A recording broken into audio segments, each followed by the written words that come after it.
Hello dear friends, എല്ലാവർക്കും മറ്റൊരു recipe വീഡിയോയിലേക്ക് സ്വാഗതം. ഇന്നത്തെ റെസിപ്പി ഒരു നാടൻ നെയ്യപ്പത്തിൻ്റെ റെസിപ്പിയാണ്. ഈ നെയ്യപ്പത്തിന് നമ്മൾ ബേക്കിംഗ് പൗഡർ, ബേക്കിംഗ് സോഡ ഒന്നും യൂസ് ചെയ്യുന്നില്ല കേട്ടോ. സാധാ രീതിയിൽ വളരെ എളുപ്പത്തിൽ ഉണ്ടാക്കാൻ പറ്റുന്ന ഒരു നെയ്യപ്പമാണ്.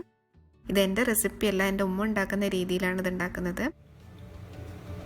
അപ്പോൾ ഏതായാലും നമുക്ക് നെയ്യപ്പം ഉണ്ടാക്കി നോക്കാം. അപ്പോൾ നമുക്ക് എല്ലാവർക്കും അറിയുന്നൊരു കാര്യമാണ്, നെയ്യപ്പം ഉണ്ടാക്കുന്ന സമയത്ത് നമ്മൾ കുറച്ച് നേരത്തെ തയ്യാറെടുക്കണം എന്നുള്ളത്. ഇപ്പോൾ ഒരു ഈവനിങ് സ്നാക്കായിട്ട് ഉണ്ടാക്കുകയാണെങ്കിൽ നമുക്ക് രാവിലെ ഒന്ന് വെള്ളത്തിലൊക്കെ ഇട്ട് വെക്കണം.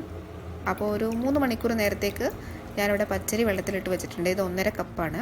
അപ്പോൾ അത് വെള്ളത്തിലിട്ട് വെച്ച ശേഷം ഞാനിവിടെ ശർക്കര പാനി ഉണ്ടാക്കുകയാണ്. അപ്പോൾ ഇതൊരു 3 ബ്ലോക്ക് ശർക്കരയുണ്ട്, അതായത് ഒരു 400 ഗ്രാം ശർക്കരയാണുള്ളത്. അതിലേക്ക് 1/4 കപ്പ് വെള്ളം ഒഴിച്ചിട്ടാണ് ഇപ്പം ശർക്കര പാനി ഉണ്ടാക്കുന്നത്. ഇപ്പോൾ ഇത് നല്ലപോലെ തിളച്ച് വന്നിട്ടുണ്ട്. മാത്രമല്ല ശർക്കരയും നല്ലപോലെ അലിഞ്ഞിട്ടുണ്ട്. ഇപ്പോൾ ശർക്കര പാനിയും ഓൾമോസ്റ്റ് റെഡി ആയിട്ടുണ്ട്. ഇനി നമുക്ക് കുറുക്കി എടുക്കുകയൊന്നും വേണ്ട. ഇത് നമുക്ക് ജസ്റ്റ് തിളച്ചതിന് ശേഷം ഫ്ലെയിം ഓഫ് ചെയ്തിട്ടൊന്ന് തണുക്കുന്നത് വരെ വെയിറ്റ് ചെയ്താൽ മതി. അപ്പോൾ ചൂടാറിയതിന് ശേഷം നമുക്ക് വേസ്റ്റൊക്കെ ഒന്ന് പോകാൻ വേണ്ടിയിട്ട് ശർക്കര പാനിയം ഒന്ന് അരിച്ചെടുത്തിട്ടുണ്ട്. ഈ ശർക്കര പാനിയം നമ്മൾ കംപ്ലീറ്റ് യൂസ് ചെയ്യില്ല. അപ്പം എത്ര യൂസ് ചെയ്യുന്നതെന്ന് ഞാൻ ഇത് അരി അരക്കുന്ന സമയത്ത് കാണിച്ചു തരാം. ഇപ്പോൾ ഇതാ നമ്മൾ പച്ചരി വെള്ളത്തിലിട്ടിട്ട് 3 മണിക്കൂറായി. ഇനി നമുക്കിത് അരച്ചെടുക്കാം. ഒരു കാര്യം ശ്രദ്ധിക്കാനുണ്ട്, നമ്മൾ വെള്ളത്തിലിടുന്നതിൻ്റെ മുന്നേ തന്നെ ഇത് നല്ലപോലെ കഴുകി വൃത്തിയാക്കിയിട്ട് വേണം വെള്ളത്തിലിടാൻ. അപ്പോൾ ഇനി നമ്മളിത് അരച്ചെടുക്കാൻ പോവാണ്. ഞാനിവിടെ ബ്ലെൻഡറാണ് യൂസ് ചെയ്യുന്നത്. ഈ ബ്ലെൻഡറിലേക്ക് ഞാൻ കംപ്ലീറ്റ് ആയിട്ട് ഇട്ടിട്ടാണ് അരയ്ക്കുന്നത്. ഇത് നമുക്ക് നമ്മുടെ ബ്ലെൻഡറിൻ്റെ പവറും അല്ലെങ്കിൽ സൈസും അനുസരിച്ചിട്ട് നമുക്ക് 2ആയിട്ടോ അല്ലെങ്കിൽ സിംഗിളായിട്ടോ അരച്ചെടുക്കാം. അപ്പോൾ ഞാനിവിടെ കംപ്ലീറ്റ് ഇടുന്നുണ്ട്. ഇതിലേക്ക് ഇനി ആഡ് ചെയ്യുന്നത്, അരച്ചെടുക്കുന്നത് വെള്ളം യൂസ് ചെയ്യുന്നില്ല, നമ്മൾ കംപ്ലീറ്റ് ശർക്കര പാനിയും യൂസ് ചെയ്തിട്ടാണ് ഇത് അരച്ചെടുക്കുന്നത്. അപ്പോൾ ഇത് 1 കപ്പ് ശർക്കര പാനിയാണ് ആദ്യം യൂസ് ചെയ്യുന്നത്. അപ്പം ആദ്യം നമുക്ക് ഇത് യൂസ് ചെയ്തിട്ട് ബാക്കി കൺസിസ്റ്റൻസി നോക്കിയിട്ട് ഒഴിച്ചു കൊടുക്കുക.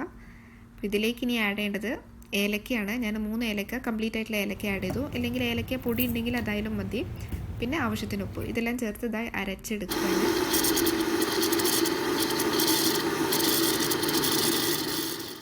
ഇത് അരിയെല്ലാം നല്ലപോലെ അരച്ചെടുത്തിട്ടുണ്ട്. നമുക്കിത് ബാറ്ററിൻ്റെ കൺസിസ്റ്റൻസി ചെക്ക് ചെയ്യാം. നമ്മൾ ലൂസ് ആണെങ്കിൽ ഇതിലേക്ക് മൈദയാണ് ആഡ് ചെയ്യുക. ഇനി ടൈറ്റ് ആണെങ്കിൽ ശർക്കര പാനിയും ആഡ് ചെയ്തിട്ട് ഒന്നുകൂടി അരച്ചെടുക്കുക. അപ്പോൾ ഇത് കുറച്ച് ലൂസാണ്. അപ്പോൾ നമുക്കിനി ഇതിൻ്റെ കൺസിസ്റ്റൻസി പ്രോപ്പർ ആക്കാൻ വേണ്ടിയിട്ട് മൈദ ആഡ് ചെയ്യാം. പിന്നെ ഈ ബാറ്റർ ഇത്തിരി കോസി ആയിരിക്കും, ഇത്തിരി തരി ഉണ്ടാകണം, അങ്ങനെയാണ് നെയ്യപ്പത്തിൻ്റെ ബാറ്റർ ഉണ്ടാവുക. അപ്പോൾ ഇനി ഇതിലേക്ക് നമുക്ക് കൺസിസ്റ്റൻസി പ്രോപ്പർ ആക്കാൻ വേണ്ടിയിട്ട് ഡയറക്റ്റ് ഇതിലേക്ക് മൈദ ആഡ് ചെയ്തിട്ട് അടിച്ചെടുക്കുകയാണ് ചെയ്യുക. അപ്പോൾ നമുക്ക് ആഡ് ചെയ്യാം. 2 ടേബിൾ സ്പൂൺ മൈദയാണ് ആഡ് ചെയ്ത് കൊടുക്കുന്നത്. അപ്പോൾ ഈ ബാറ്ററിൻ്റെ മധുരം ഞാൻ ചെക്ക് ചെയ്തിട്ടുണ്ടായിരുന്നു, കറക്റ്റ് പ്രോപ്പർ മധുരമാണ്. ഇനി ഇതിലേക്ക് നമ്മൾ ആഡ് ചെയ്യുന്നത്, മൈദ ആഡ് ചെയ്തതിൻ്റെ ശേഷം നമ്മൾ ആഡ് ചെയ്യുന്നത് നെയ്യാണ്. ഇത് 1 ടീസ്പൂൺ നെയ്യ് കൂടി ആഡ് ചെയ്തിട്ടാണ് നമ്മളിത് ഇനി മിക്സ് ചെയ്തെടുക്കുന്നത്. അപ്പോൾ 1 ടീസ്പൂൺ നെയ്യ് ആഡ് ചെയ്ത് കൊടുക്കുകയാണ്.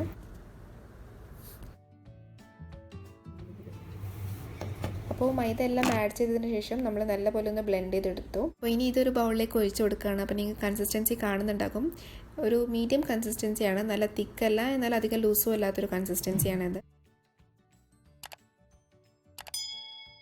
അതിനുശേഷം ഇതിലേക്ക് എള്ളാണ് ഇട്ട് കൊടുക്കുന്നത്. ചിലരിതിൽ തേങ്ങാക്കൊത്ത് ഇട്ട് കൊടുക്കാറുണ്ട്, പക്ഷേ ഞാൻ തേങ്ങാക്കൊത്ത് യൂസ് ചെയ്യുന്നില്ല. അപ്പോൾ ഒരു 2 പിഞ്ച് എള്ളാണ് ഇതിലിട്ട് കൊടുത്തിട്ടുള്ളത്. അതിനുശേഷം നമുക്കിതൊന്ന് മിക്സ് ചെയ്തെടുക്കാം. ഇനി നമ്മളിതൊരു 8 മണിക്കൂർ നേരത്തേക്കൊന്ന് റെസ്റ്റ് ചെയ്യാൻ വെക്കണം. അപ്പോൾ നമുക്കിതൊന്ന് അടച്ച് വെക്കാം. ഇപ്പോൾ ഇതാ കറക്റ്റ് 8 മണിക്കൂറിന് ശേഷം നമ്മൾ ബാറ്ററി തുറന്ന് നോക്കുകയാണ്. ഇനി നമുക്കിതിൻ്റെ കൺസിസ്റ്റൻസി ഒന്ന് ചെക്ക് ചെയ്യാം. അപ്പോൾ നിങ്ങൾക്ക് കണ്ടാൽ തന്നെ അറിയാം, ഇത് കുറച്ചൊന്ന് തിക്കായിട്ടുണ്ട്. അപ്പോൾ ഇതാണ് നമ്മുടെ നെയ്യപ്പത്തിൻ്റെ കറക്റ്റ് ബാറ്റർ. ഇനി നമുക്കിതൊന്ന് ഫ്രൈ ചെയ്തെടുത്താൽ മതി. അതിനായിട്ട് ഇതാ ഒരു അയൺ കടായി സ്റ്റൗ ടോപ്പിൽ വെച്ചിട്ടുണ്ട്. അതിലേക്ക് കുറച്ച് ഓയിൽ ഒഴിച്ച് കൊടുക്കുക. കുറച്ചധികം ഓയിൽ തന്നെ വേണം, ഇത് നല്ലപോലെ ഒന്ന് മുങ്ങിക്കെടുക്കാൻ വേണ്ടിയിട്ടുള്ള ഓയിൽ വേണം. ഓയിൽ നല്ലപോലെ ചൂടായതിന് ശേഷം നമുക്ക് ബാറ്റർ ഒഴിച്ച് കൊടുക്കുക. അപ്പോൾ ഞാൻ ഈ തവിൻ്റെ ഹാഫ് പോർഷനാണ് ഒഴിച്ച് കൊടുക്കുന്നത്. അപ്പോൾ നല്ല ചൂടായതിന് ശേഷം വേണം ഒഴിച്ച് കൊടുക്കാൻ. അതിനുശേഷം മീഡിയം ഫ്ലെയിമിലിട്ടിട്ട് വേണം നമുക്കിത് കുക്ക് ചെയ്തെടുക്കാൻ.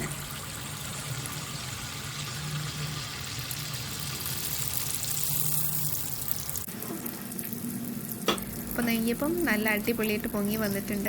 ഇനി നമുക്കിത് 2 സൈഡിലേക്കും തിരിച്ചിട്ടിട്ട് കുക്ക് ചെയ്തെടുക്കുകയാണ് വേണ്ടത്. മീഡിയം ഫ്ലെയിമിലിട്ടിട്ട് വേണം കുക്ക് ചെയ്തെടുക്കാൻ, ഇല്ലെങ്കിൽ ഇത് നല്ലപോലെ ആയി കിട്ടില്ല. അതുപോലെ ഇത് നമ്മൾ ഇടയ്ക്ക് ലോ ഫ്ലെയിമിൽ പിന്നെ മീഡിയം ഫ്ലെയിമിൽ അങ്ങനെ മാറ്റി ചെയ്യരുത്. അപ്പം നെയ്യപ്പം നല്ല ഹാർഡായിട്ട് പോകും. അപ്പോൾ ഇത്രയേ ഉള്ളൂ. നമ്മൾ 2 സൈഡിലും നല്ലപോലെ കുക്കായതിന് ശേഷം നമുക്കിത് കോരി മാറ്റാം. അപ്പോൾ നമ്മുടെ അടിപൊളി നെയ്യപ്പം ഇവിടെ റെഡി ആയിട്ടുണ്ട്. ഒട്ടും ഹാർഡല്ലാണ്ട് വളരെ ഈസി ആയിട്ട് ഉണ്ടാക്കാൻ പറ്റുന്ന നെയ്യപ്പാണ്. അപ്പോൾ എന്തായാലും നിങ്ങൾ ട്രൈ ചെയ്ത് നോക്കുക. നിങ്ങൾക്ക് ഇഷ്ടപ്പെട്ടിട്ടുണ്ടെങ്കിൽ ഷെയർ ചെയ്യുക, നിങ്ങളുടെ ഫ്രണ്ട്സിലേക്കൊക്കെ ഷെയർ ചെയ്ത് കൊടുക്കുക. അപ്പോൾ ഈ വീഡിയോ, ഈ റെസിപ്പി എല്ലാം നിങ്ങൾക്ക് ഇഷ്ടമായി എന്ന് വിചാരിക്കുന്നു. ഇഷ്ടപ്പെട്ടിട്ടുണ്ടെങ്കിൽ ഞാൻ എപ്പോഴും പറയുന്നത് പോലെ ലൈക്ക് ചെയ്യാനും ഷെയർ ചെയ്യാനും ഒന്നും മറന്നു പോകരുത്. സബ്സ്ക്രൈബ് ചെയ്യാൻ വിട്ടുപോയവരുണ്ടെങ്കിൽ തീർച്ചയായിട്ടും സബ്സ്ക്രൈബ് ചെയ്യാം. ബെല്ലൈക്കൺ പ്രസ് ചെയ്യാൻ മറന്നു പോകരുത്, ഇല്ലെങ്കിൽ നിങ്ങൾക്ക് എൻ്റെ നോട്ടിഫിക്കേഷൻ ലഭിക്കില്ല. അപ്പോൾ ഇനി മറ്റൊരു വീഡിയോയിൽ കാണാം. അതുവരെ ടേക്ക് കെയർ ആൻഡ് ബൈ.